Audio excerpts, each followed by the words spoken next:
दिनांक 13 जुलै 2025 रोजी वसमत तालुक्यातील लोकप्रिय आमदार राजूभाई अनोगर यांच्या हस्ते टोकाई गडावर 5000 झाडांची लागवड करण्यात आली व तसेच कुरुंदा येथे 33 कोटी रुपये विविध विकास कामाची भूमिपूजन सोहळा मोठ्या उत्साहात पार पडला।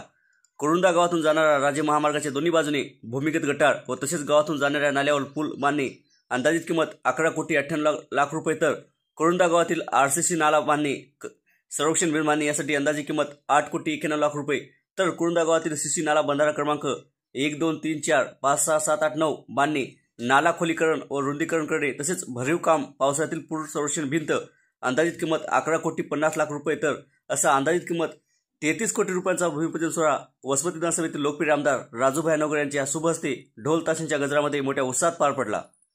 समृद्धी मराठीसाठी वसमतवरून सुमेध मस्के। एखादी संस्था उभं करत असताना, एखादं गाव उभं करत असताना, एखादा कुठला तरी आपल्याला असं ठिकाण उभं करायचे तर त्यामध्ये आपल्याला स्वतःला त्याच्यामध्ये गाडून घ्यावं लागते, त्यावेळेस हे सगळं उभं राहत असते आणि ते काम तुमच्या इथल्या सगळ्या पंचक्रोशीतील मंडळीने केलेलं आहे। मी तुमच्या सगळ्यांचे निश्चित अभिनंदन करतो।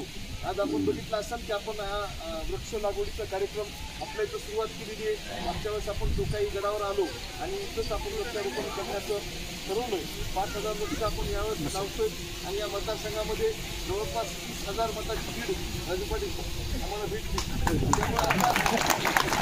त्यामुळे 30,000 झाडं लावण्याचा आम्ही उद्देश ठेवलेला आहे।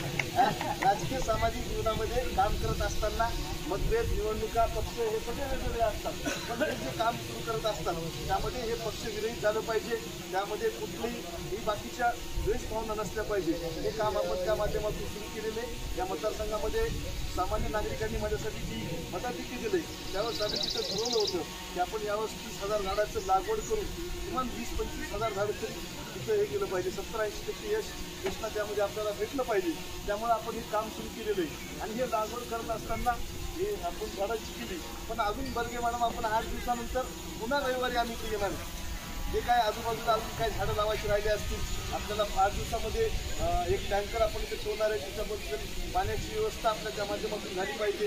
हे सगळं आपण बघून लवकरात लवकर तुम्ही ज्या पद्धतीनं म्हणजे ग्रामपंचायतच्या मदतीनं तुमच्या सगळ्यांच्या मदतीनं या विभागामध्ये जिथं कुठं पाणी लागेल, म्हणजे दाबडीच्या शिवारात लागलं भगवानराव तर तुमच्या तिथून असं कुठे नाही एक विहीर आणि तिथं आपल्याला पाईपलाईन करून ड्रीपची व्यवस्था सुद्धा आपण लवकरात लवकर करूया आणि 8 दिवसानंतर आपण या विभागामध्ये करतोय।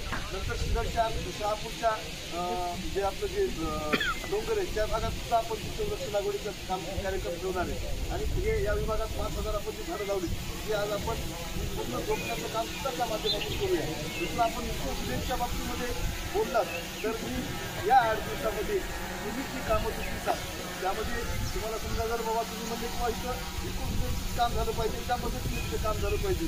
आपल्या मंदिरासकट इकोमध्ये या 10 दिवसामध्ये आपण तिथं जवळपास निधी आपण इथं प्रस्तावित केलेला आहे। या 10 दिवसामध्ये मान्यता होऊन तुम्ही जे गावकरी मंडळी तुमच्या या पंचक्रोशीची मंडळी जे कामं सुरू करतात त्यामध्ये आपण मंदिराचं काम सुरुवातीचं आपण हातामध्ये घेऊन तिथं पाईपलाईन करण्याचं ते सगळं आपण त्या माध्यमातून काम घेऊन आपल्याला इथं अजून काय मदत पाहिजे ते तुमच्या सगळ्यांसोबत चर्चा करून आपण तिथं या 10 दिवसामध्ये जवळपास 3 कोटी रुपयाचा निधी आणि भविष्यामध्ये आपल्याला या टोकाई गडाचं पर्यटनामध्ये महाराष्ट्रभरातील पर्यटक इथं कशी येतील त्यासाठी सुद्धा आपण प्रयत्न करू।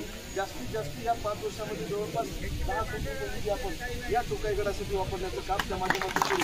त्याच्या माध्यमातून तुमच्या आमच्या विभागाचं सौंदर्य तिथून खुललं पाहिजे, या टोकाई गडाचं नाव महाराष्ट्रात गाजलं पाहिजे आणि आपण बघत असताल की पुण्या मुंबईचे लोक जे मेट्रो सिटीमध्ये राहतात त्यांना कुठं वेगवेगळ्या ठिकाणी जाण्यासाठी कुठं वेगवेगळे ठिकाणं असतात, पण आपल्या इथल्या परभणी, नांदेड, हिंगोली जिल्ह्यातलं जर आपण बघितलं तर ते एक चांगलं ठिकाण होऊ शकते। तिथले जे काही शाळेच्या ट्रिप्स असतील, बाकीचे काही सगळे जे विरंगुळा म्हणून जे लोक लांब जातात त्यांना सुद्धा हे एक ठिकाण वरदायी ठरू शकेल। यासाठी आपल्याला निश्चित भविष्यामध्ये काम करायचं आहे। त्यासाठी आपण सगळेजण मिळून सगळ्या पक्षाचे लोक, सगळ्या जाती धर्माचे लोक याच्यामध्ये इन्व्हॉल्व्ह होऊन आपल्या टोकाई गडाचं नाव कशा पद्धतीनं मोठं होईल आणि या विभागातील विकास कशा पद्धतीनं होईल यासाठी तुम्ही आम्ही सगळेजण मिळून काम करू एवढंच या ठिकाणी बोलतो। तुम्ही आम्हाला सगळ्यांना बोलवलं, मान सन्मान दिला, सत्कार केला आणि या चळवळीमध्ये या पंचक्रोशीतून सगळीच कार्यकर्ते मंडळी असतील, सरपंच असतील, चेअरमन असतील, बाकी सगळी कार्यकर्ते मंडळी तिथं समावेश झाले. कृष्णानं त्यांच्या शाळेतली सगळी टीम बोलवली. त्याबद्दल मी सगळ्यांचं आभार मानतो.